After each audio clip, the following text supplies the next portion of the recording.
Liege Bastogne Liege is not quite the oldest classic race in the world. That's the revered Paris-Rouen amateur race. But it is the most wanted classic. Since 1892, the finest riders in the world have battled to win the race. Hi everybody, I'm Phil Liggett and it's great to be back with you once more. This 1993 edition, the 79th of Liege Bastogne Liege, has again brought together 106 of the most noted names in the sport. Miguel Indurain, getting ready to try and win the Tour de France for a third successive year, has yet to win here in the Belgian Ardennes. Moreno Argentin, the classic specialist, has won 4 times. Can he now join Eddy Merckx, the great Belgian, with a record 5? And there's Rolf Sørensen, former teammate of Argentin. Sørensen has now changed teams and hopes to become the first Danish rider to win this race in the history of La Doyenne. And of course there's the great Italian Claudio Chiappucci, the aggressive rider who needs a classic win to make him really great. Now let's join the action of this year's race. Image aussi qui fait partie de la course, mais quelle image impressionnante de Jan Matthews qui est à bout, complètement à bout. Il est, regardez, on vous l'indique, dans le passage le plus dur, non pas de Stokke, mais de tout Liège Bastogne, 21%. And we're looking now at the sorry sight there of Jan Matthews, the La William rider from Belgium, for 5 years a professional, who's only ever won 2 races, and coming to an end now is breakaway, which has lasted almost exactly 100 miles. And the riders who are going to catch him are just about the best riders in this race this year. Tony Rominger setting the pace, who's having a tremendous season. And there is the sorry sight just up the road of Jan Matthews of La William and Belgium. You always get a Belgian rider who will try to distinguish himself in Liege Bastogne Liege. He broke away after 7 miles. He gained a maximum lead of 18 minutes. For a while he was chased by the Italian rider Dotti. But now the 28-year-old who finished last in this event a year ago is now being wiped out by what seems to be the advanced party in Liege Bastogne Liege as we make up the climb here of Stokke. There are 10 noted climbs in Liege Bastogne Liege, although this year with a new finish at the town of Ans, which is outside of Liege, the riders can expect a nasty finish as well. 107 miles covered on the Côte de Stokke. Sorry about that little bit of picture breakup, but as you know, when you watch our tapes here on FCV, these are pictures given to us by the host television company. In this case, it's the Belgian network, and with all the trees around us here in the Belgian Ardennes, it does occasionally interfere with our picture signals down to the motorbikes. Over the top of the Côte de Stokke. Little shout for Allez Stéphane. Well, that I can tell you is for Stephen Roach, who's up here. A man who's always enjoys Liege Bastogne Liege. He lost it once though to Moreno Argentin, the year when he should have won it, because Roche and Claude Criquillon were in the lead. The race was theirs for the taking, but they started shadow boxing and Moreno Argentin crept up on them, didn't even look at them, jumped past them and won the day. And that was the day that Stephen Roach really should have been able to write down on his record card victory in Liege Bastogne Liege. He's back there again, riding out his final season. Back with his favourite team, Carrera, with whom he won the Tour de France, Tour of Italy and World title back in 1987. This is Alex Zula. So the heads of state have now got themselves back up to the front on this 22% downhill. And that's Miguel Indurain, just flashed through our picture as well. So he looks to me as though he's trying to prove to the world now he's coming back to his form, on schedule for another crack at the Tour de France. He's done nothing this year. Miguel Indurain, of note, 1 small win in a time trial. That's about all he can claim fame to this year. These narrow roads in the Belgian Ardennes, as we drop down now into Stavelot, which is a beautiful area of Belgium. And when they leave Stavelot, they start the climb of the Côte de Haute-Levée. And that was where Jacques Anquetil, the great Frenchman, won this race in 1966. That's where he put in the attack. It's a dead straight climb. You can almost see the top, and you grind your way steadily up it. A very difficult climb indeed. And this could be arguably the nicest town in Belgium, Stavelot. It's narrow streets, it's ancient abbey there to the right. The cobble streets are very narrow. Normally in the daytime, virtually no cars allowed into the centre, but they've closed the town down for the passage of Liege Bastogne Liege here. You descend into the town and you climb all of the way out of it. You can see here the lovely cobblestones that still remain as they cross the narrow streets of the centre of the town. And the spectators here now seeing the top riders coming into our picture, the pace being set by Tony Rominger. Rominger, a professional since 1986, but really he's only shot into the top categories in the last 2 years. Winner of the Tour of Spain last year and the big favourite to do well in it again this time out. For a little while they swing right down the main road, which is actually the town bypass, and then they'll start the climb of the Haute Levée. Well, I'm afraid to tell you that Jan Mathieusz, who was away from the 7th mile point today, has been swept away by this group of some 30 riders. Only one climb on the way down to Bastogne, the Côte de Saint-Roch. That comes at 39 miles. And then when they swing around down at Bastogne, they face up all of the climbs. If you ever come over to watch Liege Bastogne Liege, by the way, with the use of a car, you can watch this race probably 8 or 9 times before racing back to see the finish in Ans. Steady progress now as the riders set their tempo. Alex Zülle, he was something of a surprise in the Tour de France last year when he snatched the yellow jersey on his birthday and then withdrew on the rest day at Dole. But you can bet that in fact Zülle will be back in the Tour this year, and I'm sure won't be thinking of giving up halfway through. Possibly the man who can take on and beat Miguel Indurain and prevent that third victory for the great Spanish rider. And it looks to me as though Zülle, in fact, is starting to go clear here. He's kept the rhythm up well. The Haute Levée has certainly played his part over the year. Merckx has attacked here, Anquetil has attacked here, and just look at this now. Alex Zülle is starting to go clear. Enormous crowd. They've brought this very wide road down to a single lane, and Zülle now turning on the style. He's got off to a great start this year too. Alex Zülle with 2 wins, the prologue time trial and the overall result in the Paris-Nice race, the Race to the Sun, which takes place in March. And then 3rd place overall in the Criterium International, which is a 2-day race, again down in the beautiful part of the south of France with its narrow roads and steep hills. And you usually find that the riders that score well in those 2 early season events often distinguish themselves also in the early classics. It's true to have said that of Sean Kelly and indeed of Stephen Roche in the past. Not to mention, of course, the other great names like Bernard Hinault, Eric Breukink and Eddy Merckx. Now a little group trying to scrabble up here towards Zülle, who set a good pace. Unfortunately, the helicopter belies the steepness of this climb. It is a very difficult climb indeed. That looks like Tony Rominger dancing his way across the gap.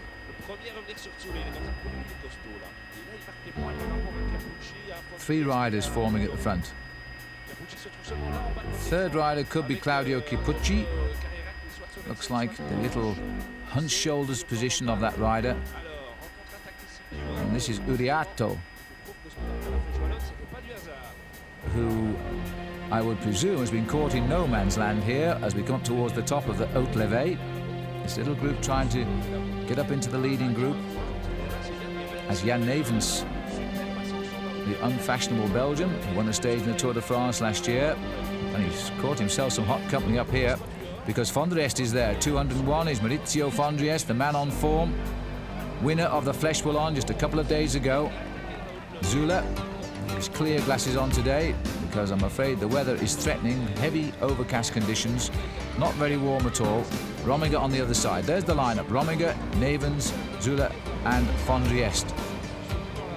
Well, the gauntlet's down. It's gone down very, very early on the climb of Haute Levée. 109 miles covered. The overall distance of the race is 164 miles. And this morning there were 186 riders on the start line.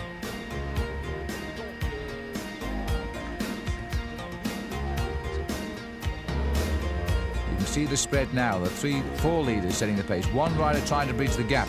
But just look how this leading bunch has exploded on the climb of the Haute Levée. It was clear that it was here where the leaders of the teams had decided to instruct the domestiques to close down on that lone Belgian rider because everybody is afraid of the Haute Levée. It's one of the steepest climbs on the race. It's not the highest one. That's already passed by the Côte d'Auxerre.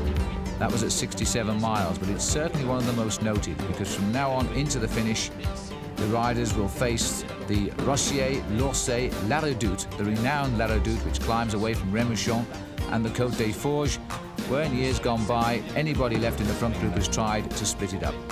Well, Jan Nevens is flying the Belgian flag here today in this rather international breakaway.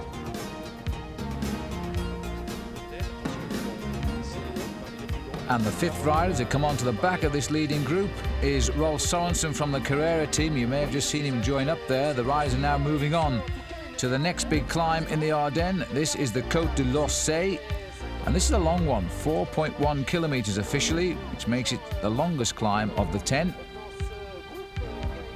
And they're dangling just ahead of the split, and you can see from our cameraman there, the rain is coming down rather heavily now. The weather changes so quickly in the Ardennes. It can be sunny on one side of these climbs, it can be pouring down the other, and it is also very cold. The arm warmers being worn there by Alex Zülle, who has started this attack and seems anxious to keep it going. Rominger has been particularly frisky today, making the advantage all of the time. He came up very quickly when he saw Alex Zülle break away, and he's now setting the pace on this climb. The third in the line is Claudio Chiappucci, then Maurizio Fondries, and tacked onto the back there is Jan Nevens.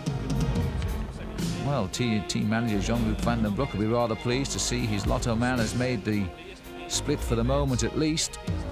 There's Sorensen, who said at the start of the week he'd come into the Belgian Ardennes to win both the Flèche Wallonne and the Liege Bastogne Liege. Well, he didn't quite make it in the Flèche Wallonne, but he was up in the action all the way, eventually finishing in 6th place on the Mur de Huy, which is the big wall outside the town of the same name.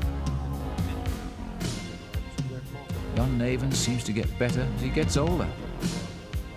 This rider now, Jan Nevens, is 34 years of age. Last year won a stage of the Tour de France at Koblenz, and he was in tears when he won it there after all the years he'd been trying to take a stage.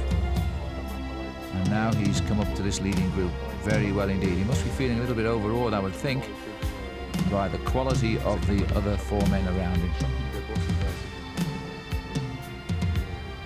Well, the Ardennes this morning looking a little bit drab now. Spring is just about managing to come here because of the cold weather. They had severe thunderstorms during the Flèche Wallonne, which caused Sean Kelly to fall very heavily. And the road's now extremely slippery indeed. Chiappucci again in the thick of the action, as he was in the Flèche Wallonne a few days ago. There is in fact an overall prize for the champion of the Ardennes. It used to be in fact a weekend race, the Flèche Wallonne and the Liege Bastogne Liege. Now they're spread out over Wednesday through Sunday for the 2 events. Of course, this is the World Cup counting event number 4, not the Flèche Wallonne, and so this is why Gianni Bugno now riding at the front in his World Championship jersey on the right of our picture, setting a steady pace, and Kiriato alongside him too. It looks as though he's been told to set the pace and try and close down on this breakaway for Bugno.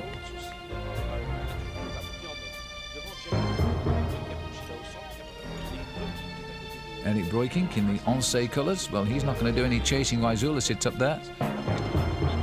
And in fact, that's Chiappucci alongside him there. So that ride in the breakaway is only Sorensen.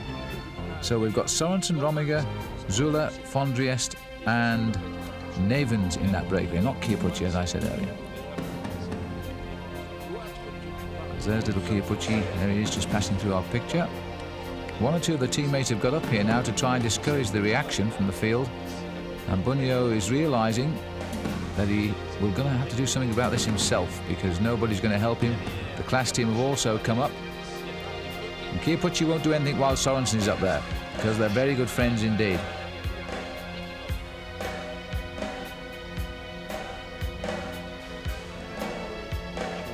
So the climb of the Lorsay, keeping the riders nicely up front. Bunching. There's 1 or 2 riders want to make the pace, the rest want to slow it down, so the bunch has formed here.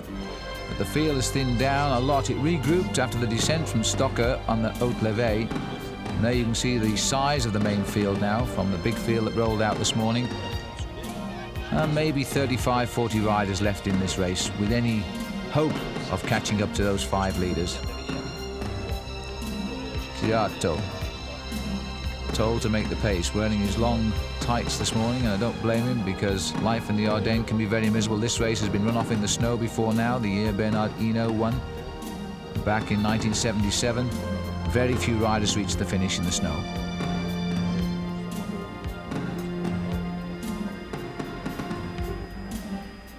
Well, this is the sort of weather that those who watch Paris-Roubaix like to see for the riders over the cobblestones, because it always adds to the excitement. The riders don't, by the way. And it looks as though Lely from Ariostia has now been told to start setting the pace. He was on the same team as Argentin, but there is Argentin now in a different team this year.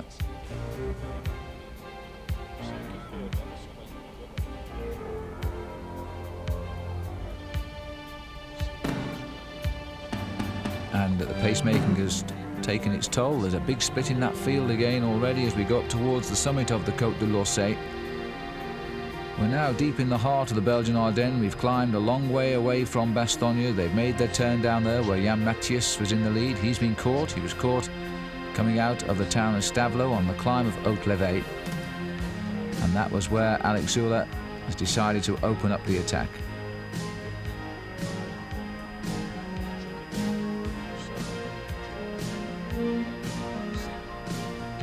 Early days to cause a panic. The riders not pushing the pace too hard. They know that they still have the climb of La Redoute to come, which is probably the most renowned, if not the hardest climb on the course, and some would say it certainly is the hardest climb. I would certainly. It's extremely steep. It's 1 in 5 over the last couple of meters as they climb up to the top of it. And if they can keep this breakaway in their sights, they should be able to move across, the strong ones at least, to join them for the final climb of the day on the Côte des Forges. That's Max Chandry at the front now for Motorola. He's having a great classic season indeed, staying all the way to the line, a challenger in the World Cup round this year. Won the second stage of the Sicilian week, but as far as the World Cup performances go, he finished 5th in the Tour of Flanders and 3rd in Milan-San Remo. That was the event this year where it had that serious crash at the finish when the organisational car was parked just after the line and the riders slammed into the back of it. A couple of spectators there not impressed with the speed of the chasing group. The 2 horses running away.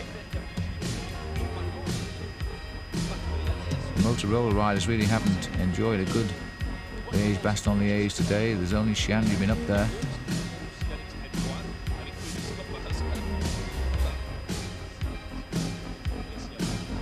And you can see now the teammates of Sorensen and the teammates of Once of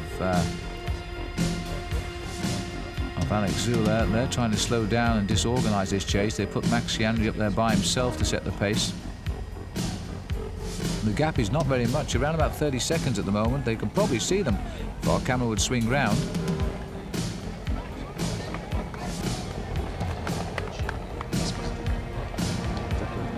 The pace making up the long, long climb of the Côte de l'Orsay has strung this field right down the mountain. There'll be a lot of riders not getting back now.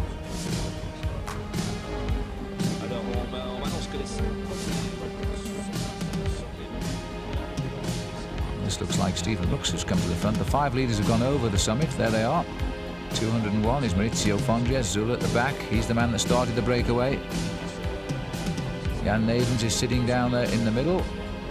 And the other 2 are Rominger. And the other one rather making the 5 leaders. Chance for a drink. But they are just dangling in front of this chase group of the what's left of the main field, really. And I think it's more or less a chase group now.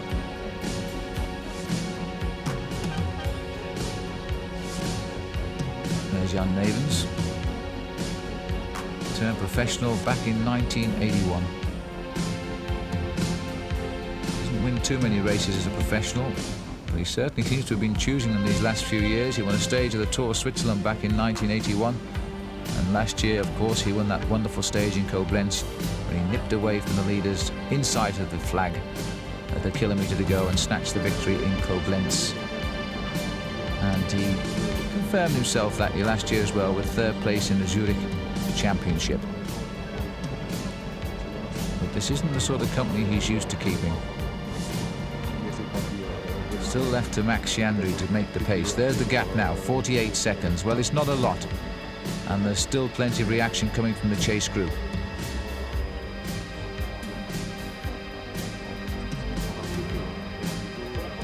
Riders from class there trying to confuse the issue and trying to keep the riders organising this chase.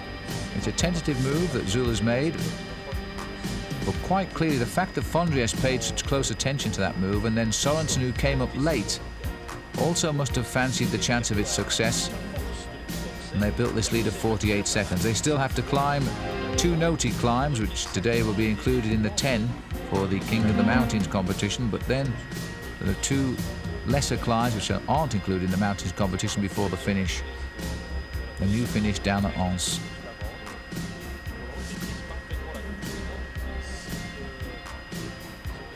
There's the breakaway in the left of our picture, and there's Sorensen sitting at the back. Zula has probably made the most dramatic rise up the world rankings this year, along with Tony Rominger. And there's Rominger now, and I must say that Rominger keeps performing like he has. He could finish up the world #1 this year. Part of the renaissance of cycling in Switzerland. Last time it was the Italians, now the pendulum is swinging towards Switzerland. It's the Belgians who are having the poor time right now. Even though Johan Museeuw won the Tour of Flanders and is the champion of Belgium, they need a lot more successes to revitalise the interest in that country in the sport, because they've never really recovered since the retirement of Eddy Merckx. The trouble was, the man was simply too good. Out of the 1,800 races he rode, he won 525 of them. Now, a little reorganisation. This looks like, on the left of our picture, Marino Argentin stalking the pack. Somebody else has tried to sprint off the front.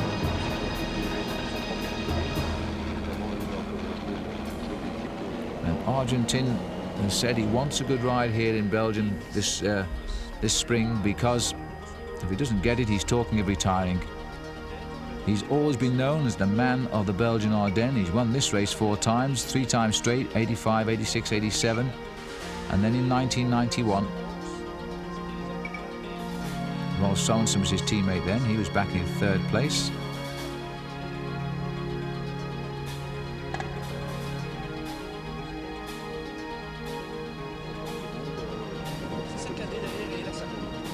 Now, good straight main road descent, which will please the riders, because those roads are getting a little bit slippery now with the rain that's coming down.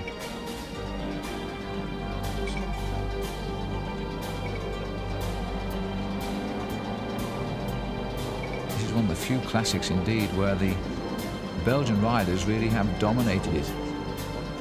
Of the 79 races we've had, the Belgians have won 60 times. But I'm afraid life in the last few years has not been quite so luxurious for Belgium, although they won it last year with Dirk de Wolf, and also back in 1990 with Eric van Lancker. Before that, you have to go back quite a way. Back into the late 70s. So the full international pressure on the race since then.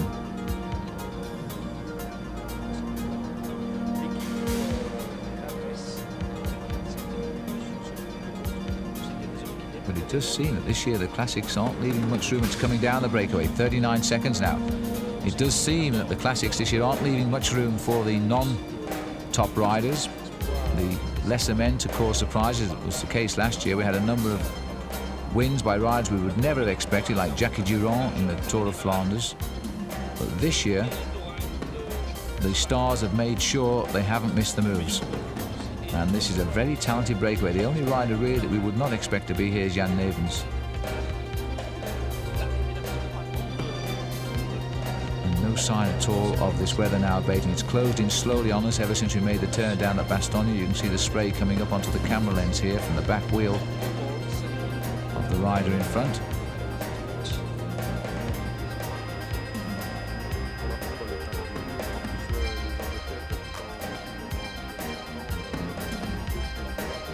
And that's a breakaway that's gone clear of the field, I think, and it looks like, I'm not sure, I think it was Miguel Indurain who has gone clear of the field. And yes, it is. This is Indurain here on the right. And so they've only just gone clear, and they've gone clear going down. Udo Bolz is the other rider from Germany, rides for the German Telecom team. Now they've gone clear, strangely enough, not on a climb, but on the descent, taking advantage of the dangerous conditions. And Miguel Indurain has jumped the back of Udo Bolts here, and they're willing to work together. So they're taking risks now. Indurain quite clearly feels that that breakaway is the winning break of the day, and the only way to win this race now is to get across to it. Well, it's good to see Miguel in our camera lens. We haven't seen too much of him this year. That's a rather traditional opening for him. 45 kilometres to go, that's 28 miles. And Indurain now trying to get across this gap as quickly as possible, because he knows that the showdown on La Redoute is coming. Into the town of Hawaii, where the riders will turn right in the main part of the town and gradually head out towards the next town of Remouchon, where they'll turn left over the river bridge there, and they'll climb up the La Redoute climb.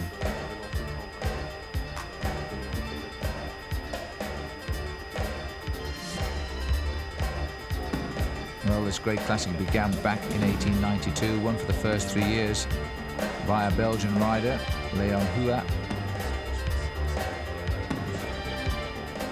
But there's so many races where there wasn't too much foreign opposition in the early years of the classics. But once the other riders came in, then the wind pattern did change somewhat. Fondries trying to keep this pace alive. Zula, who started it all, probably wishing he didn't right now, I think, because the weather's gone so bad, and they're not going away from the groups at all.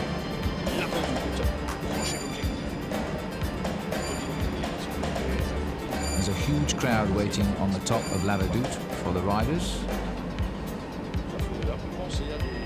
And the gap is closing down. 34 seconds, Indurain and Bolts, and a little bit further back to what is left of the main field. And that bunch, we understand, is around about 21 riders, 21, 22 riders.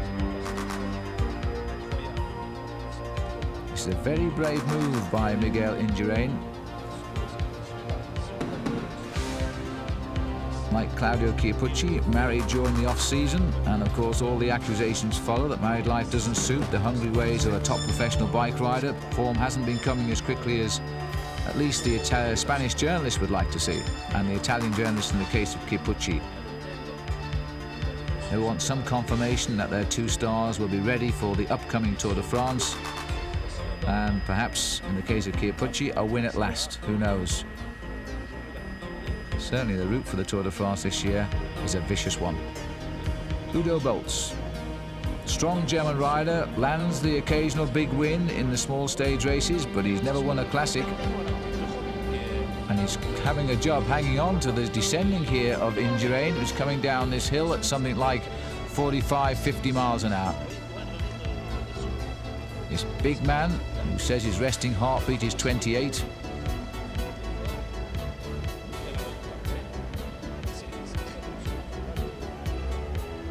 now the unpleasant bit, when you have to ride behind a rider with all the spray coming straight at you. The gap is continuing to fall. This is a superb chase by Indurain. If he continues like this, scheduled arrival with the front group should be around the base of La Redoute. And whether he'll have the legs left to master any attacks that might come up there, we'll only have to wait and see. There's Rominger. Very long reach on Tony Rominger. Maurizio Fondries said he's never been as happy as he is right now. He's just the proud father of their first child. He's moved back this year to an Italian team, and Italians love to be in Italy. They don't really take to the life away from their own country. And now everything's going right for him. He's winning races, he's leading the World Cup. In fact, this year already he's had 7 victories, including the Milan-San Remo, which is the great start for an Italian to win the first Classic of the Year in Italy. And then he also won before that Tirreno Adriatico, the small stage race that always runs concurrently with Paris-Nice, which always upsets the organisers of Paris-Nice because they would love the Italians to go across the borders there.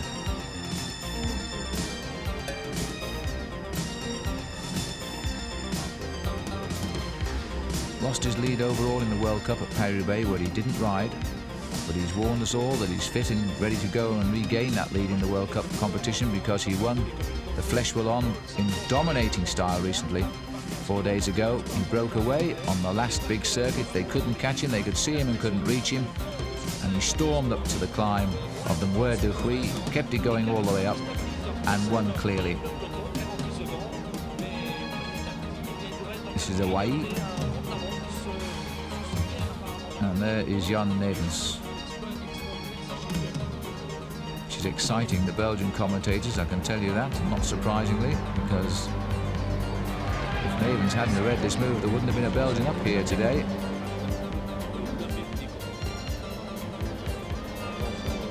Now, I know that many of you like to come over to Europe and watch the classic races, but if you do want to ever bring your bikes, I can tell you the Belgian Ardennes is a superb area for cycling.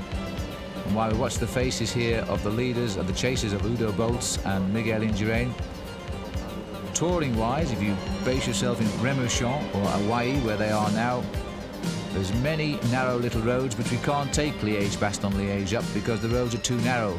But they're a lot steeper than the ones the riders cross, and the scenery is stunning. 26 seconds, so they're coming down. Indurain and Bolts look as though they might well bridge over the gap.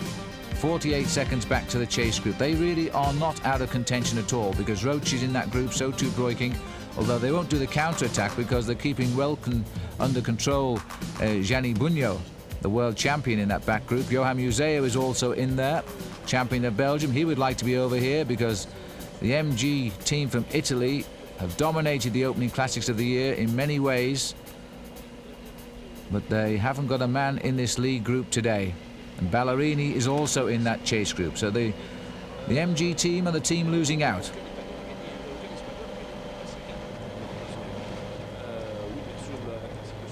Well, even under pressure, Indurain still looks immaculate and relaxed in the slipstream there of Udo Bolts. Jan Nevens looks to see who's coming up.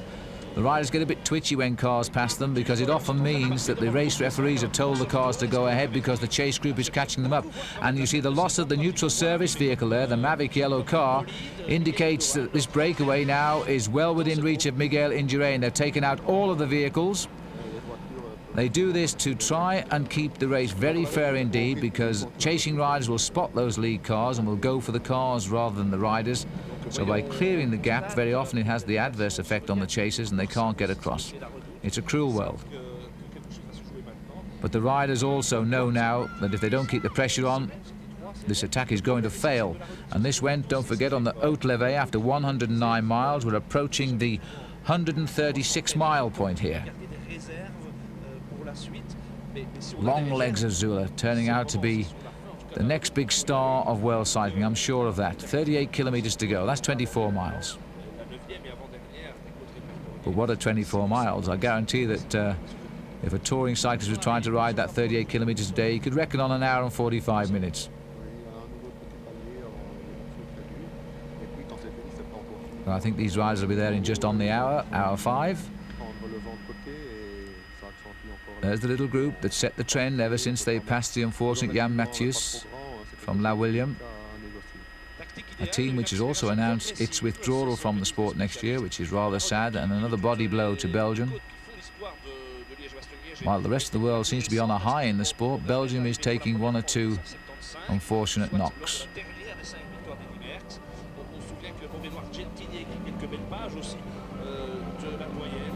Bolts trying to keep onto the wheel there of Miguel Indurain. This is Remouchon. Now the left turn. They run a criterium around here as well, down this very road we're on now, which will shortly turn to cobblestones.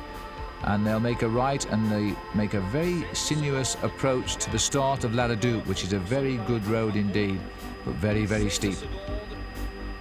42.24, the sort of gearing the riders will carry for this climb. When I climbed it, I did 42.26. 18 seconds, so they're closing all the time, but they're not going to get on, you know, in time for the climb, which is unfortunate because you need a few seconds to get your second wind and recuperate before you hit La Redoute. There's the leading group. They're in the same lane as the two chasers. Sharp left-hand bend here, and very gently taken as well. Then they'll make a right, and then they will climb parallel with the main Liège autoroute, which runs on the right shoulder, and this road climbs way above that.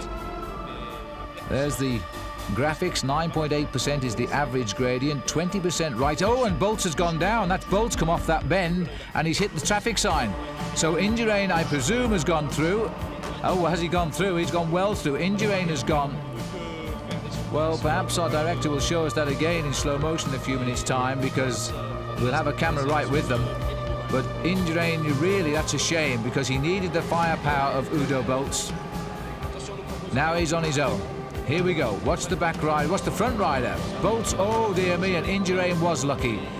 He managed to get his front brake on just enough to get him round the fallen Udo Bolts. But by the time Bolts is up and sorted out, that chase group will be on him. The gap isn't large enough. That's left Indurain on his own now. And there he is, on the lower slopes of La Redoute. Miguel Indurain is now in a little bit of trouble. He could do with those relays.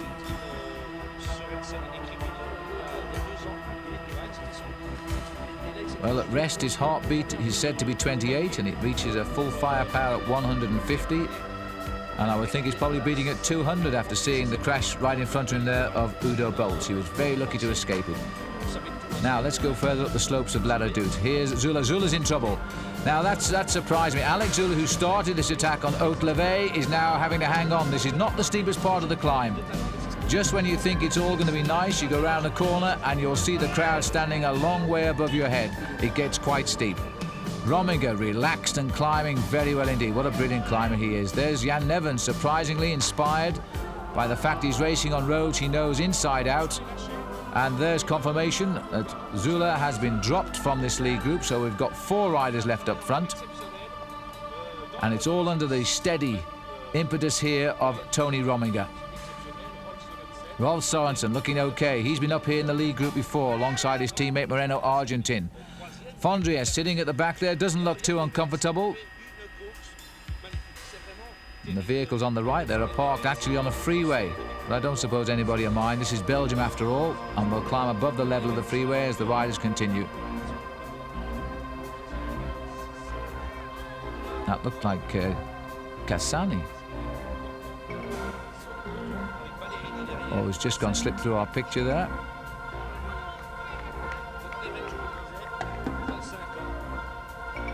And this is the chase group trying desperately to reorganize something. There's a little bit of the crowd all lining up on the right-hand side of the road because they get the advantage of the bend to see further down the climb. And this is the narrow bit now where it really goes up to that 20% gradient.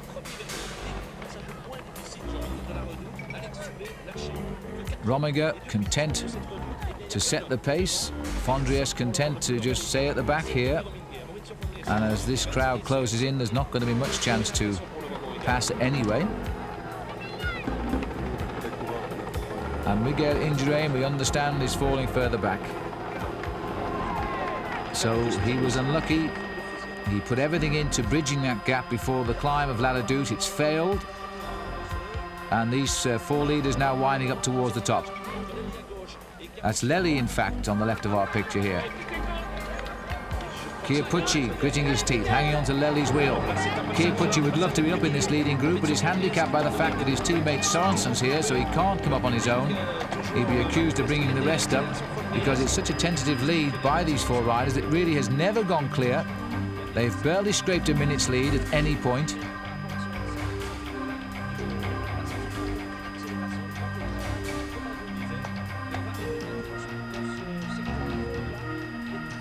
Now they're just heading up towards what really is a false flat as they come over the top, and then it'll kick again just by the line.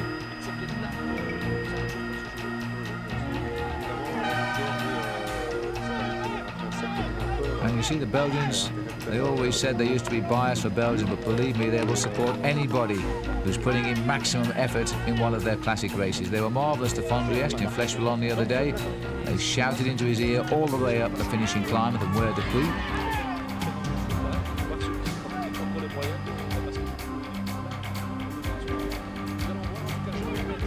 Rominger has set the pace wonderfully up this climb. I don't think he's ever got out, just to make me wrong, he's just got out of the saddle. A sign of a pure climber. He's also a very good time trial rider. Has all the abilities for winning big tours. He proved that last year when he won the Tour of Spain.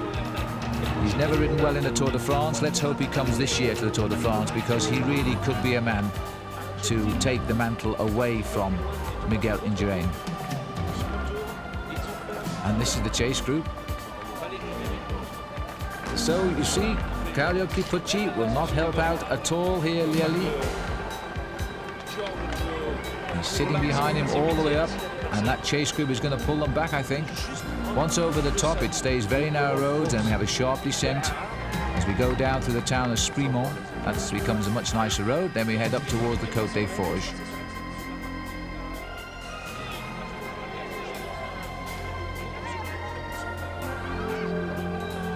Chiappucci has had steady form all season. No victories, but I think he has a reputation now like the great Frenchman, the former rider Raymond Poulidor, who was always second and never won, and I think Chiappucci seems to be one of those riders. Heading up now towards the finish of La Redoute, and they'll be glad this one is behind them. They'll now reassess the whole thing as they go over the top, and they make a right turn. Jan Nevens may be overawed by the company here, but he's riding a very clever race as well. He's just watching the riders tick through. He's not taking part in the mountains competition. He's probably extremely nervous because he's carrying the whole weight of Belgium now to try and get a home victory. And he has just about 3 of the most on-form riders in the world right now sitting right in front of his wheel. Sorensen, Fondriest, and at the front there, Tony Rominger. And it looks as though they either allowed Rominger to take the flag because he made the pace all the way up, or there was nothing they could do about it. But he's still in the lead. This will be where we're coming up towards the right-hand bend. And for those of you who bought our Motorola tape a while back, you may remember I was rather out of breath on that tape at this corner. This is where we made the right-hand bend with the Motorola team the day before Liege Bastogne Liege.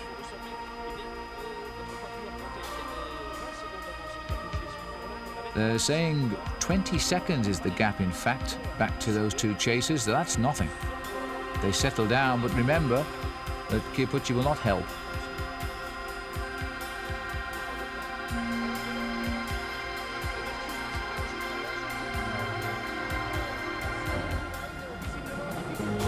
And as we watch the 4 leaders here, heading now down towards Sprimont, Indurain has been dropped by that chase group, so he really did give his all on that climb to get to the climb. He failed to get across in time to recover, and he's paid the price on the steep slopes of La Redoute. Apparently the whole field have passed him by. Now Fondriest knows that once you're over La Redoute, it's go for home as best you can. So often been the case here where Moreno Argentin has been in complete control of Liege Bastogne Liege, but this year he's not up here at all. He's going to be very disappointed about that, and that's Eric Breukink who's coming through. So Breukink is starting to get across the gap now, so we're forming a powerful chase group, but don't forget Breukink will not. Well, he will now, of course, because we've dropped Zula. He will have noted Zula go past him on the climb of La Redoute, so the pressure is now swung back to the Once team, to Breukink, to try and pull back these 4 leaders. So from blocking 1 minute, he's now got to attack and try and bring them back. He's got up to Claudio Chiappucci.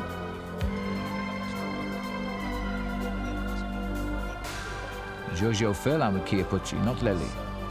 Furlan, what an underrated rider he is, always in at the result of a big classic race.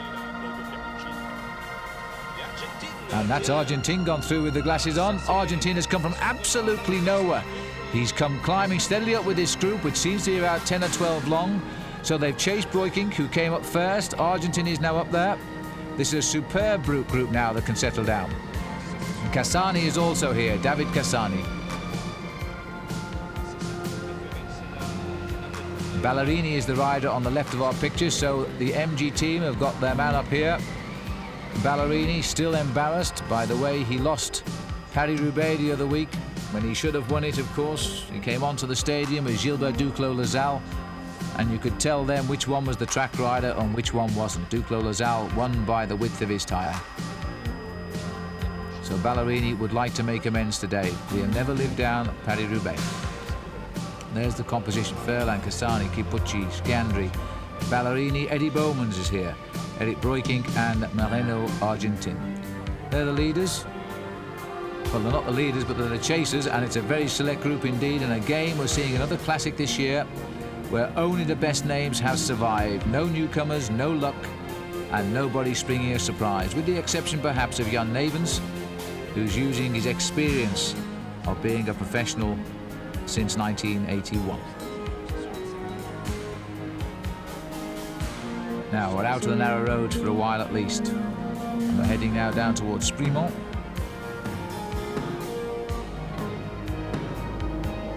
Well, these four riders, and earlier with the help of Alex Zula, have dangled like a carrot in front of that group.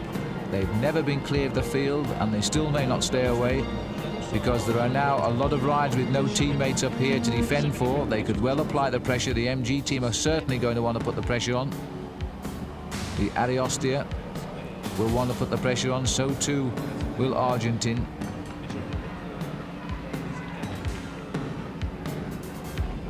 It's quite a tricky descent in the wet this. They'll have a sharp right-hand bend shortly. And as you can see, the roads are rather slippery. They had to take out, in fact, two of the climbs before the start today at the Côte de Wanne and the Côte de Ezal early on. But they replaced them with two others almost as steep, so the riders saved nothing. They put in two new ones, the Deremont and the Desemont. They were, in fact, before we picked up Jan Mathies.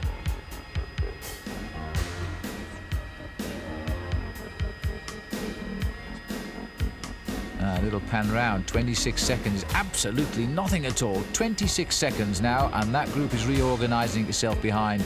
Indurain has gone straight through that group. He's now way behind, apparently.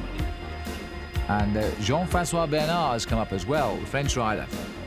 That's on the Benesto team. They've picked up all of the riders who were chasing, Kipucci and Ferland. This is David Cassani, who's gone through there.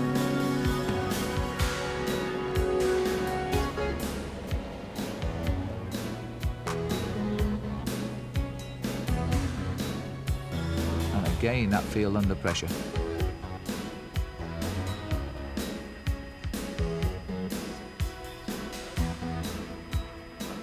Well, you can't tell it from the helicopter, but in fact they are racing down quite a good hill here. That's why they've got the big gaps between the wheels.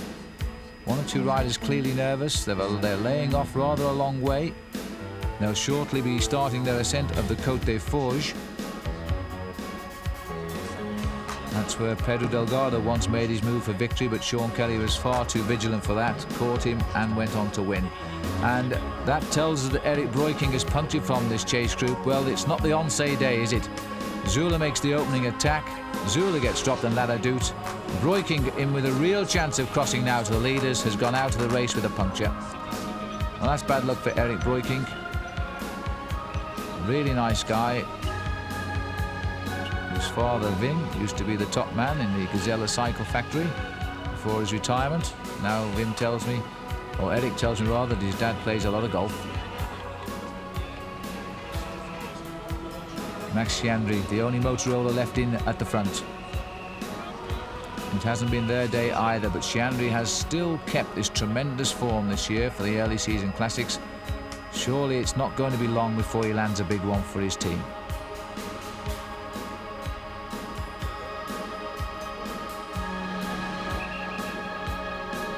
Sani, Chiandri, Chiappucci, they're the three pacemakers. And Argentin is the rider I would be very concerned about. Ferland, Cassani is the back. It's Ferland again who's setting the pace for Ariostia. Two former teammates of Argentin, so he knows their moves and their tactics inside out. He knows what they will do. He knows their strengths as well. Chiappucci keeping a nice eye on everybody, but doesn't want to help out, of course, because he still has Rolf Sorensen up there. This is a climb, by the way, away from the town of Sprimont, which is never part of the 10 mountains, but believe me, it is a terribly difficult climb. And it is where, in fact, Argentin had to hold on to the breakaway a couple of years ago and make sure he kept them under control before he went on to win the race. Ballerini sitting at the back. But surprisingly, that group does not seem to be splitting up. Chiappucci is keeping them nicely under control. There's the 3 or 4 leaders. Now let's pull back with the helicopter, and there's the chasers. That's how close they are. Absolutely nothing in it, you know. Still a long way to go. Not in terms of kilometers, but in terms of the terrain that still lies ahead.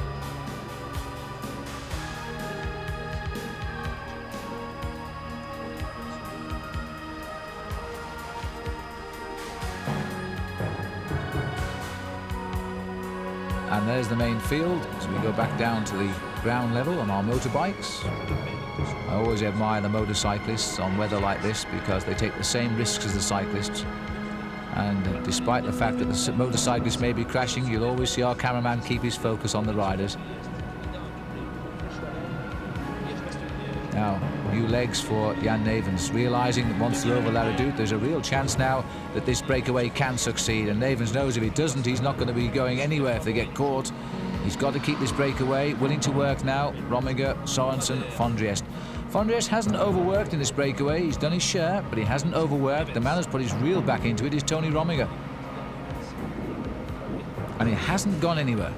It's hovering for the last 20-30 miles at around 25 to 45 seconds, and yet the chase groups can't get across, and that's got to be down to the annoying, hindering tactics by riders like Kipucci.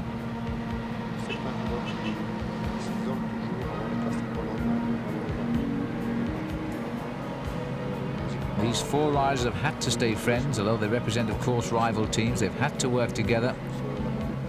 They've had no time really to think about tactics of how they're going to win this race from this group, because their only concern has been to stay away from the chase. And Sorensen is still concerned as to their whereabouts. In fact, seems to have dropped off there. And this is a Moreno Argentin. Argentin looking very, very concerned, but equally relaxed. This big man who knows success in Liege Bastogne Liege. 85, 86, 87 and 1991. He's become a cult hero here in Belgium. Somehow everybody expects him to do something, and you know he still can, because this gap is only a few seconds and a good effort would see him over here. Chandry also has worked well. There's Argentin.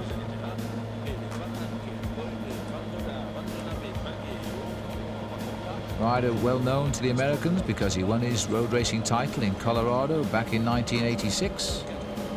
Same year, of course, he'd won Liege Bastogne Liege that year earlier. And he put up a fine defense of his world title in 1987 in Austria, when he finished second to the fast finishing Stephen Roach.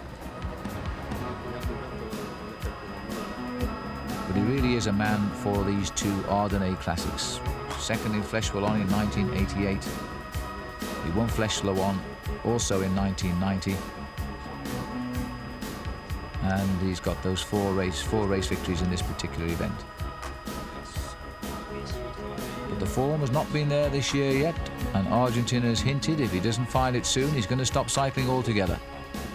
Well, I think he'll be pleased with the way it's going so far. He's into this final selection from the chase group, and they would all like to bridge the gap to this group, who are giving nothing away. We're heading off towards the Côte des Forges now.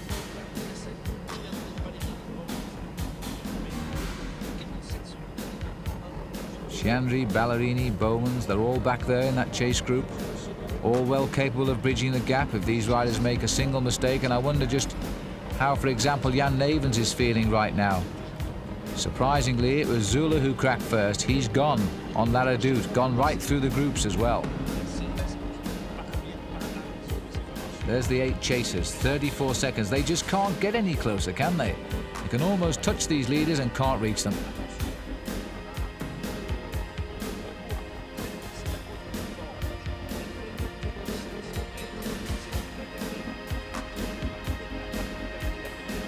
Eddie Bowmans. Still, Kipucci happy with the situation. He's pinning all his faith on Rolf Sorensen. There's Ballerini, who has nobody up front and really shouldn't be sitting around at the back unless he is planning an attack on the Côte des Forges, which wouldn't surprise me.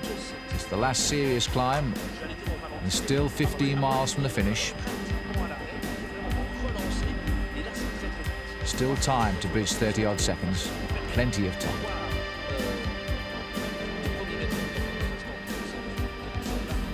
Well, people who race in Belgium all the season round call this typically Belgian weather. It doesn't always rain in Belgium, but it does seem to provide us with the best bike racing. Here's the situation with Les Forges, the Côte des Forges, 13% at its steepest point, an overall average gradient of 4.8%. And this climb lasts for 2 kilometers, or that's just over a mile.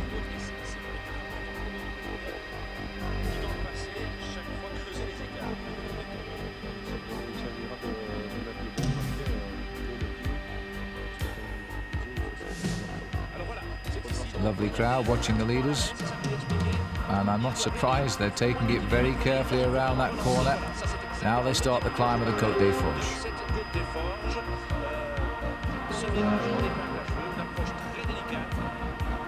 Côte des Forges is a climb which is also used on the Flèche Wallonne, but it comes very early in the race and plays no part in shaping it as a rule. It's only a few kilometres down the road from the start in Spa. But it's become the key factor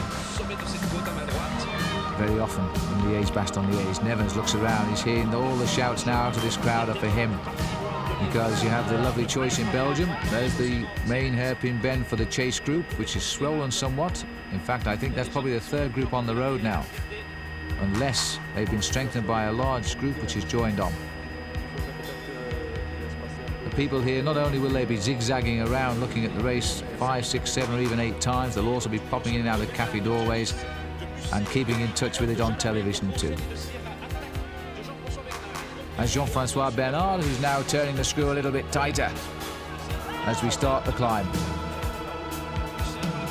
I think Museu is also there.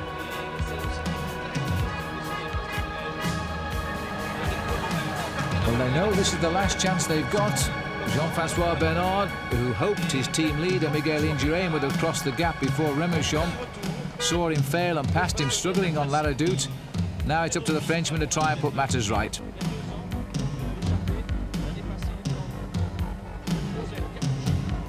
And again, that little man, that wonderful little man from Carrera, Claudio Chipucci, seen the attack, has moved up into second place to discourage anybody else sharing the pacemaking with Bernard. And I'm sure Rolf Sorensen will appreciate that. He is an extremely good domestique who has the pedigree of a race winner, Claudio Chipucci, but never afraid or upset when it's called upon him to be second string. Fondria setting the pace, a bit further up the slopes now. We're on the 12% section here. Sorensen looks good, so too does Rominger, again sitting there, setting a rhythm. And Jan Nevens hangs on the back. Well, all the cars are back in position, so that means we've probably got around 38 seconds.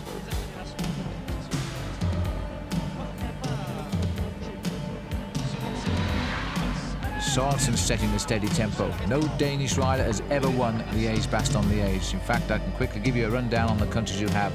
Belgium with 60 victories, Italy with 6 victories, France have got 5, Switzerland 3, Germany and Holland and Ireland have 2 each, and Luxembourg has 1.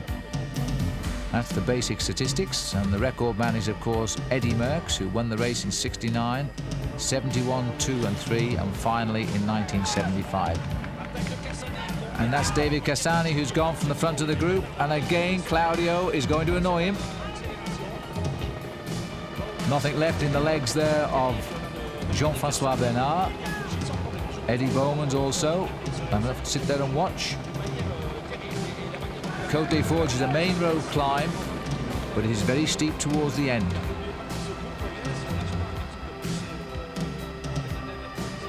Cassani, shadowed by Chipucci. I often wonder if, in fact, Chipucci's got the lead now, but he's not really chasing down. He's trying to alter the rhythm of Cassani. He's not going to want to pull anybody up there. David Cassani could win this race, most certainly, if he was taken across that lead group. There's Chipucci back in number 2 slot. Lovely crowd on the top here of the Côte des Forges. Claudio Chipucci between 1985 and 1988, his first three years as a professional, never won a race. In 1989 he picked up 2 wins, finished 46 in the Tour of Italy and 81st in the Tour de France, and then of course we all know after that he took the yellow jersey in the Tour in 1990. That was when Greg LeMond asked who he was, virtually, and he finally finished 2nd overall in the Tour de France, and we all knew who he was. He's become a great star since then.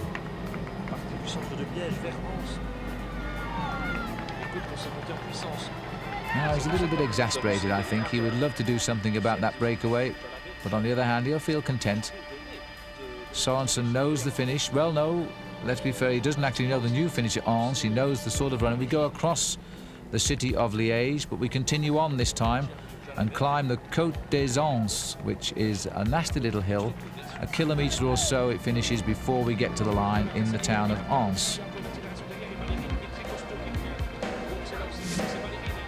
And Ballerini's making his move, and again it's Chiappucci who's gone for him.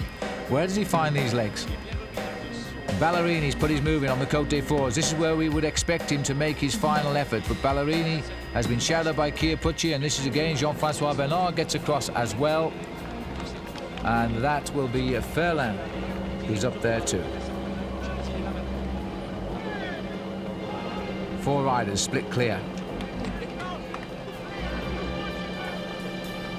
We've temporarily lost sight too of Moreno Argentin, who doesn't seem to have taken part in these skirmishes on the Côte des Fours.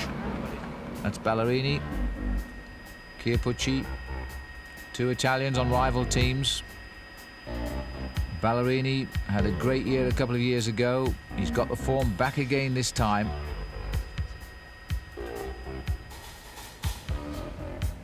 But sadly for him, he lost Paris-Nice, and he was the one that made the mistake. Back with the leaders. This group never out of sight of that chase group, and yet they don't show any signs of panic. But they know they must keep the pressure on to the limit. There's no time to finesse or try and dip out of the work rate. Ballerini, surely the man who should be across there. 7th in Milan-San Remo this year, 6th in the Tour of Flanders, 2nd by a whisker in Paris-Roubaix. Well in touch with the World Cup leadership board. And the gap is down to 17 seconds now. Laurent Jalabert is up to this group now. The riders keep popping up from the back all of the time. What a great race this is. Gert-Jan Teunissen now. He's come up as well. A lot of new strength come up here now that could drive this break along.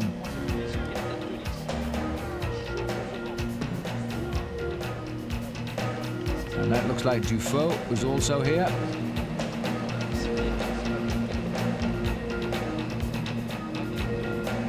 Well, hats off to those 4 riders in the lead, because you can see how quickly this chase group is going. Yet those 4 riders have not hesitated, they've not panicked, they've hardly ever looked over their shoulders, and they're hanging on to Liege Bastogne Liege by the skin of their racing tyres. They broke away at approximately 109 miles with that attack of Alex Zülle on the climb of the Haute Levée out of Stocco.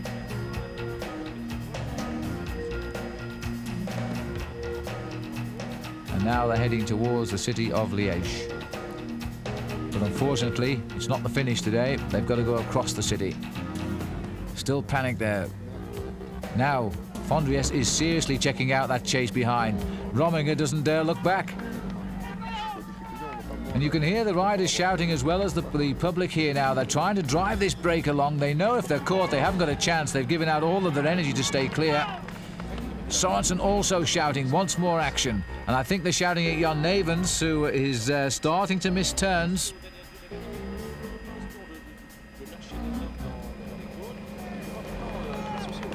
Not very far behind this chase group.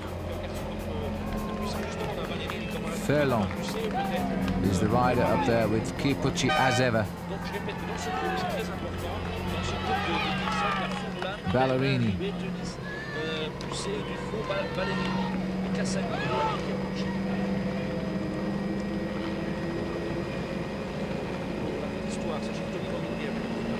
Ballerini would like some assistance. It's very frustrating, but he's still trying to get across that gap. And again, this group has split. There's a number of riders who don't want to work, there are others do want to work, there's some that can't work. And the result at the moment is this is a very, very fragmented chase group. Look at the gaps between the wheels. It's not organised at all at the moment.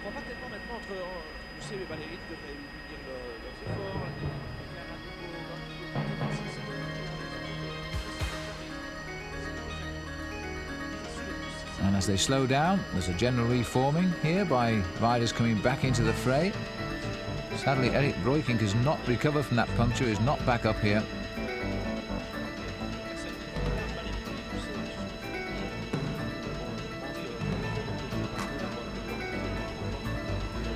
And the hard-working breakaway.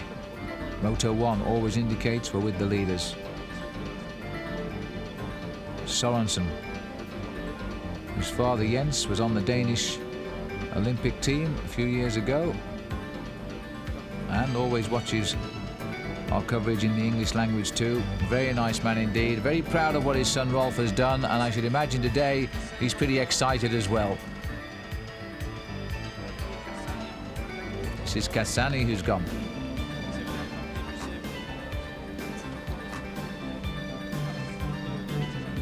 David Cassani, a very dangerous man indeed for the Ariastea team.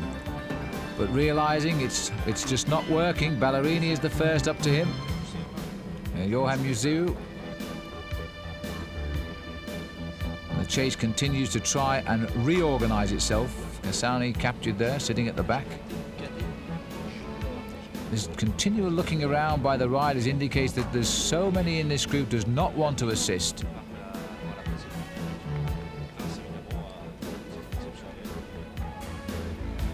Just about 10 miles left from the finish. There's Johan Museeuw looking over his shoulder. Would desperately like to get up there with Ballerini. Museeuw would finish it off nicely in the sprint if he could get there, but he can't get there.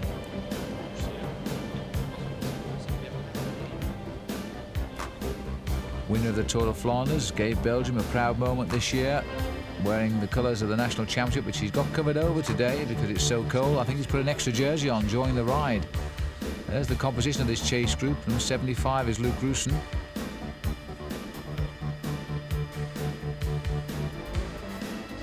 And again, the group has thinned out dramatically in the chase, passengers and aggressors alike.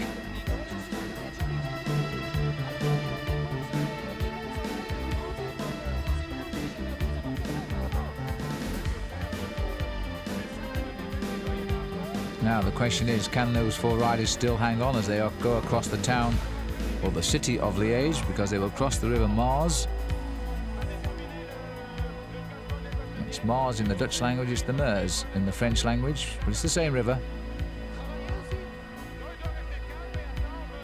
And the sight of Liège might well inspire the final closing down of this chase, which has gone on now since the 107-mile point, and we're at about the 153-mile point covered. Long descent, running in out of the Ardennes, down to the valleys and into Liège.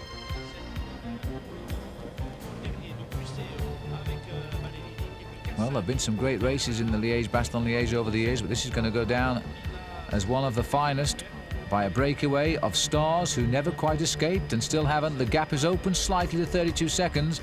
I wouldn't call it comfortable though. But time slowly running out for the chasing group. Although apart from Chiappucci now, it does seem that this group is being formed of riders who would like to be up in that leading group.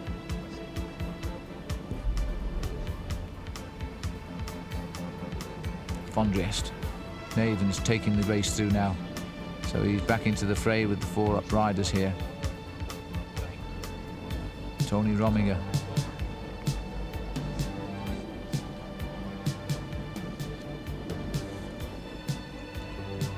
All with the exception of Jan Nevens, all of these riders are classic winners. Rominger became a classic winner back in 1989 when he won the Tour of Lombardy, which he's done again, of course. He did his in 1992 as well, to end the season.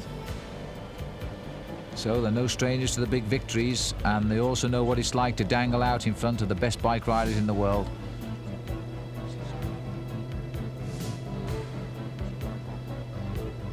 And again, the strong men splitting the chase up, but getting nowhere.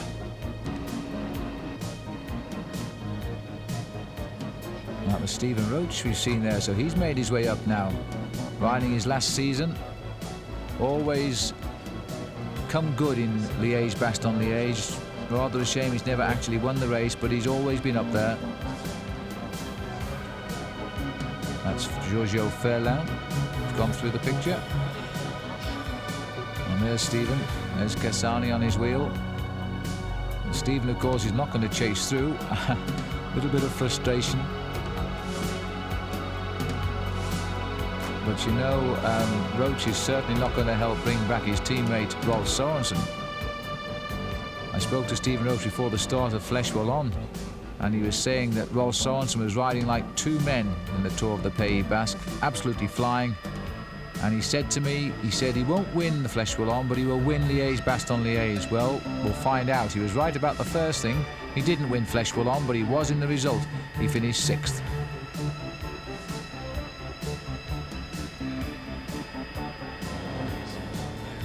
Now another one of our breathtaking descents here, with our cameraman right up with the leaders.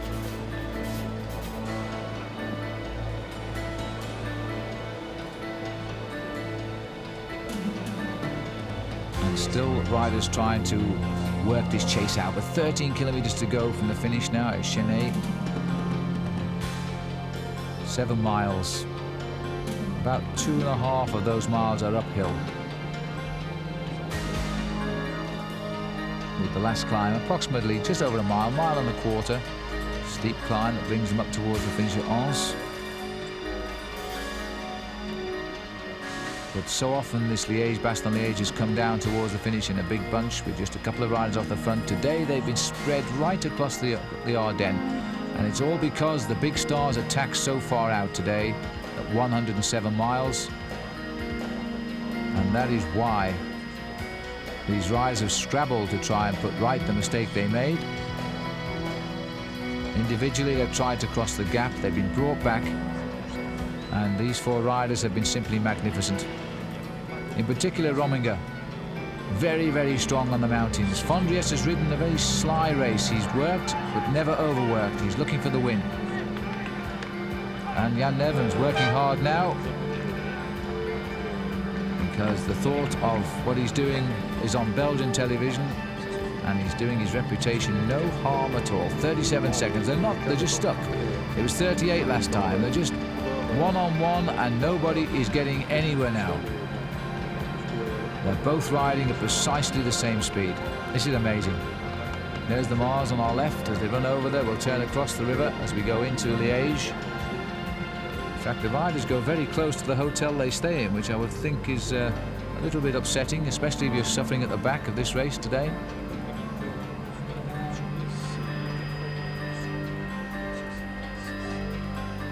And this great city now ready to welcome the 79th Liege Bastogne Liege once again. It's an area where there are many cycle races throughout the year. There's amateur races as well as professional races, but this is the classic that everybody knows. The World Championships have been held down here because there is a track not too far away at Rocourt. And that group again has swollen up to about 20 riders or so. A strange and curious race pattern today. Nobody can break the lead of these riders. Look, Rolf Sorensen now, he's been in this position before, 11 kilometers to the finish, 6.5 miles or so to go. He was here once before when he was alongside his teammate Moreno Argentin. They're now both changing teams this last winter, and they're both on rival squads now. And we're checking the mileage to go. Maybe the heartbeat as well. I would think it's beating quite well now. Tony?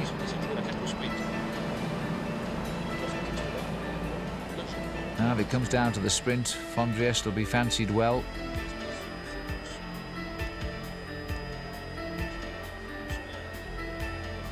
They're still driving to their maximum. There's no chance to ease off, no chance to plan a move at all. They've got to keep themselves right down on the bike. Race director's car riding alongside there. This race now organised by the same organisation as Paris-Roubaix, which is the Société du Tour de France, which is the organisation, of course, which puts on the big race itself. And what a great job they do. They help out the local club here, the Paysan Club de Liégeoise, who have promoted this race since they decided on the idea back in 1892.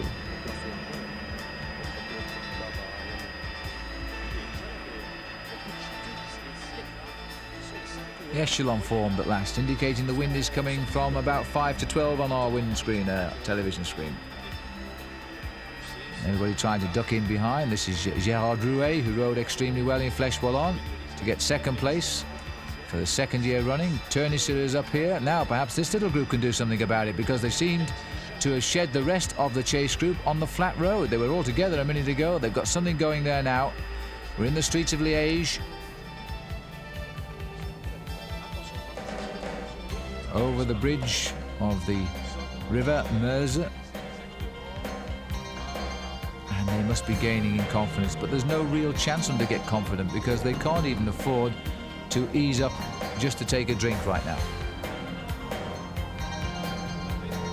And a nice view of the river.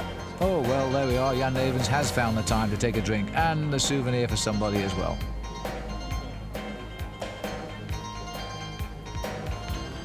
Turney said his flowing locks, they used to call him Geronimo because of his hairstyle. He looked a little bit like an Apache.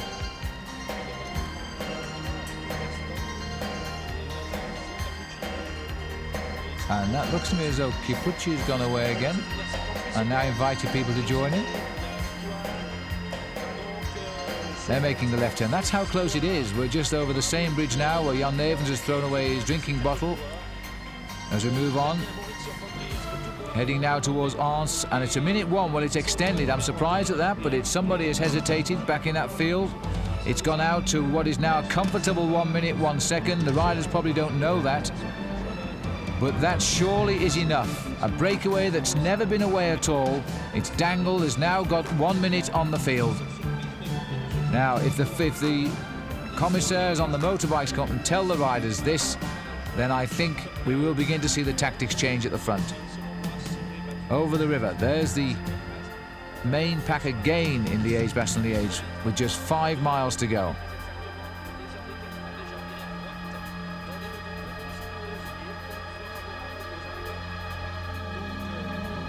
Fondriest.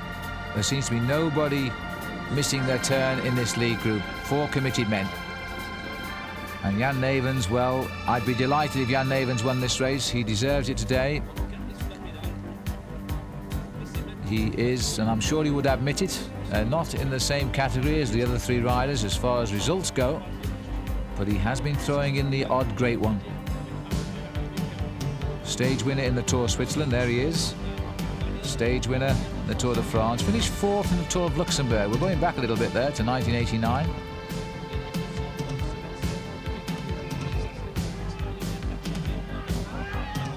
Only won 1 race in his first 4 years as a professional. Mind you, there are many professionals who don't win any. We only ever seem to talk about the stars, don't we, on world television? But there are many riders who participate to make these riders just look as great as they really are. The Spanish flag flying there, well, they're going to have to support the Swiss rider, Tony Rominger, who races on the Spanish team, because Indurain didn't make the cut in the end. In fact, Indurain is reported to be some way behind now. There's Rominger, and here's the chase down.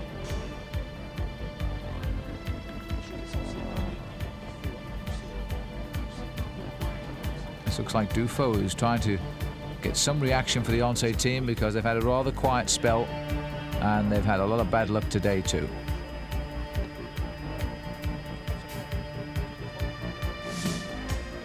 Well, very shortly now we'll be seeing the final obstacle of Liege Bastogne Liege, which is the new hill, the Côte de Danse. They say it's long and steep, and I wonder if it will mean a split in this leading group. Rominger's the obvious choice. He climbs so well. Fondriest has the all-round ability. I don't think Fondriest could ever possibly win the Tour de France, but he could certainly win Liege Bastogne Liege.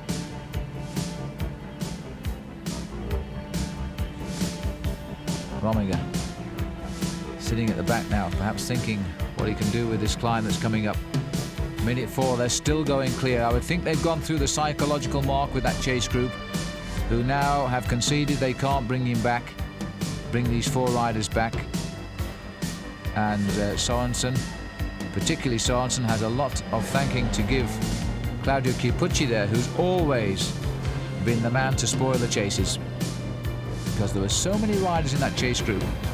And this is Argentin who's gone clear. On his own as I speak, Argentin has gone away. And this is a last chance for the champion of the Flanders races, of the Ardennes races rather, Moreno Argentin. He's won this race 4 times, and this is his final swan song. He's got to get across and get across quickly. He looks over, he's on his own, there's nobody coming up behind him. Moreno Argentin is clear, he's gambled, and I wouldn't surprise me, in fact, if Moreno has not been out yesterday to have a look at the finishing hill here, and now he will know if there's a chance to jump across on it. There's his 4 victories listed there, 6th in 1990 as well as 12th in 1988. Tremendous record.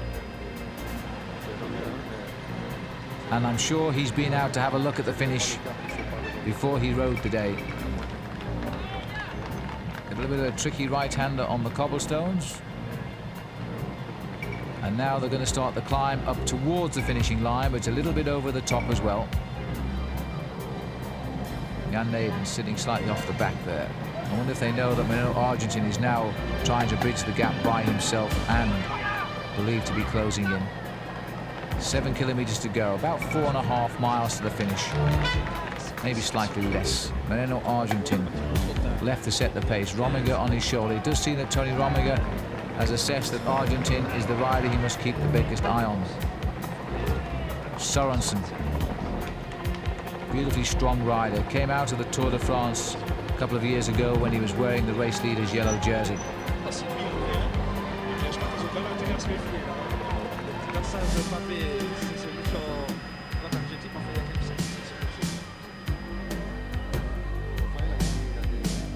Sorensen, who broke his collarbone on the stage win into Valenciennes. For those of you who like facts, when he retired from the Tour de France, wearing the leader's yellow jersey, he became only the 10th man in the history of the Tour to leave by what the French call the little door while leading the race. Now, what's going on? Jan Navens is going to make sure that nobody gets behind him on this climb. He's blaming Sorensen, I think, for opening the gap. But Sorensen wants to know where everybody is. And now the falling out is starting, and you know Argentin is closing this gap. It's a pity our cameras haven't swung back. Jean-Luc Van der Broek here is telling him 4 kilometers to go, I think. And he will also be telling him, because they will know from the car radios, that Argentin, and here he is coming up. Moreno Argentin, the champion of the Ardennes, is making his move. Has he left it too late? Sorensen, who I don't think understands Flemish, went back and had a little earwigging there too, between Jean-Luc Van der Broek, former great cyclist himself, is now the manager of Jan Navens and his Lotto team. And there in the distance you can just about see the tail of the vehicle, so I would put this gap down to about 35-40 seconds now at the most. Argentin may have left it too late, but he's got to have a go for it. He's got the advantage of knowing it's not a straight run in, there is the hill to come, and surely those 4 are tired now.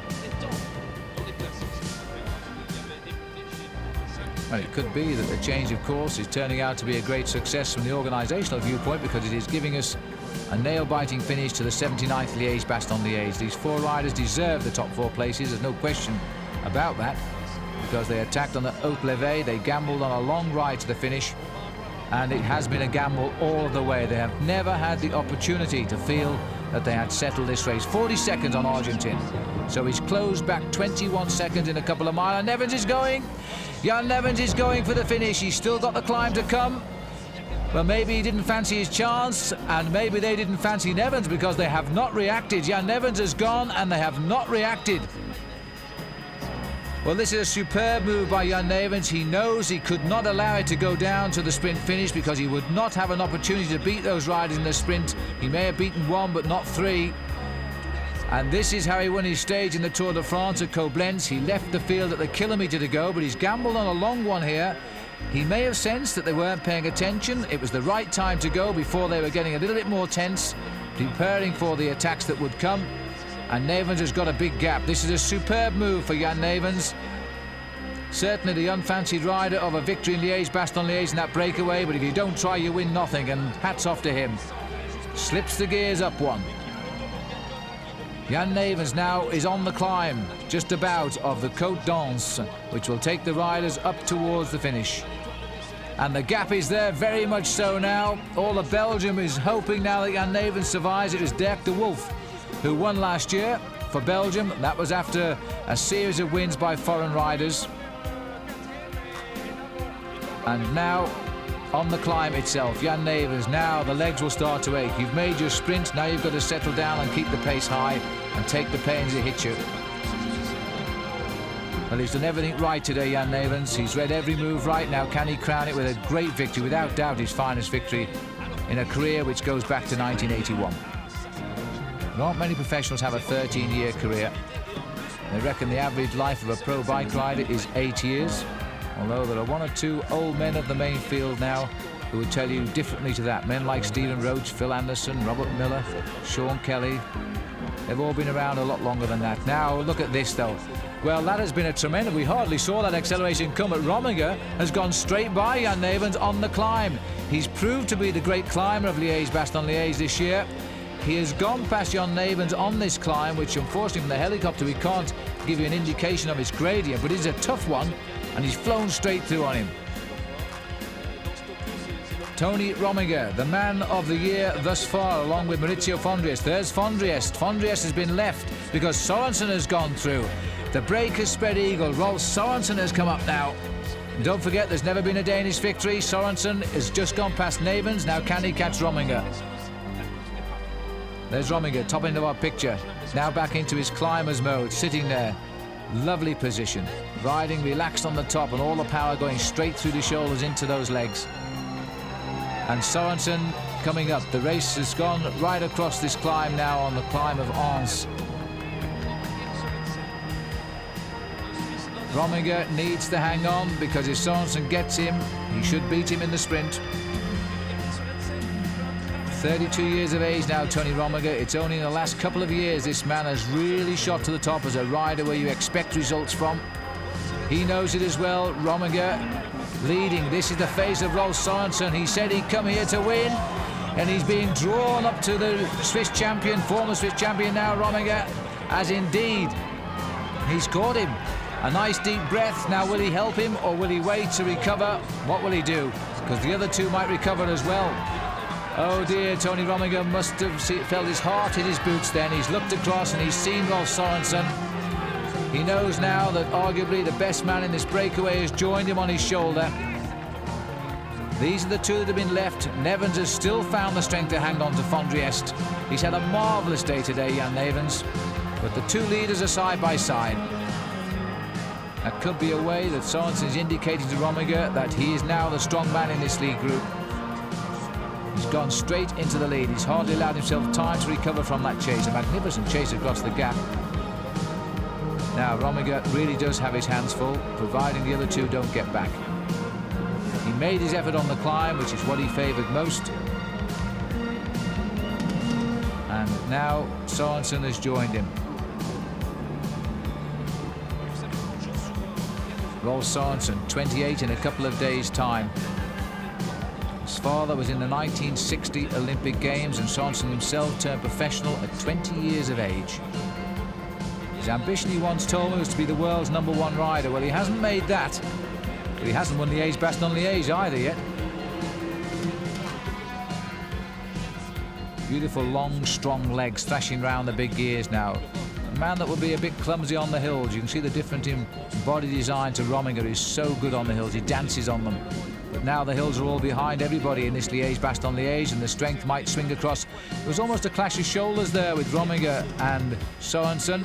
Sorensen suddenly allowed a lot of room off the back wheel of Rominger. Now they're probably saying, will this finishing line never come? Because they're over the top of the climb, and it's not far to the line, but they're looking for the red kite in the sky. There's the splits now, and still Argentini's coming. He's even closing in, look, on these two leaders, but it won't be fast enough now, surely. He might pick up second and third. 25 seconds is the gap. Super Belgian crowd. It's been terrible weather, it's cold, it's overcast, it's wet, and yet the crowd has again turned out in their thousands to watch this race. Both riders seem almost prepared to ride in parallel. Just inside 2 kilometres from the finish, just over a mile to go. The red flag will be in the sky very shortly, indicating the last kilometre of this race. They're not going to let those two riders up now. And Argentina, I'm sure, can't close this gap. Sorensen now wants to recover for a sprint finish. He's continually checking the progress of the other two. He will not allow them back. And again, Rominger just seems to sit there and gets on with the job of bike racing. Go back to 1989 and you'll find Rolf Sorensen was 4th in the Tour of Flanders. Finished third in Liege Bastogne Liege back in 1981. Now, can he turn that into a victory? The first ever Danish rider to win it. He's ridden such a good race. He was the last rider to read the move and get across to the break, the last one to catch the train on the Haute Levée. And then he was the last one to catch the last breakaway on the final climb when Rominger went. Now, the kite shouldn't be far around this left-hand bend. The barriers are out, so the riders will sense from that the finish is now not far away. The Italian flag won't help anybody now. There are two riders usually showing classics these last couple of years who are not from Italy in the lead, a Danish rider and a Swiss rider. And at least they can cheer an Italian team in Carrera, because that's Sorensen's team. Sorensen, who wants to ride so well and wipe away the memories of a poor Tour de France. I thought for a moment then that Rominger was going to try and attack. There's the kite, that's the 1 kilometre flag. Last kilometre of what had been a tremendously hard-fought number of kilometres on the race this year. Total mileage of 164, 261 kilometres, just one left to go. And this is the chase, and still Navens knows now he's got to keep up the work rate here with Fondriest, because Argentin must be right on the wheel. He hasn't caught up, obviously, we'd have seen him, but he's right behind them.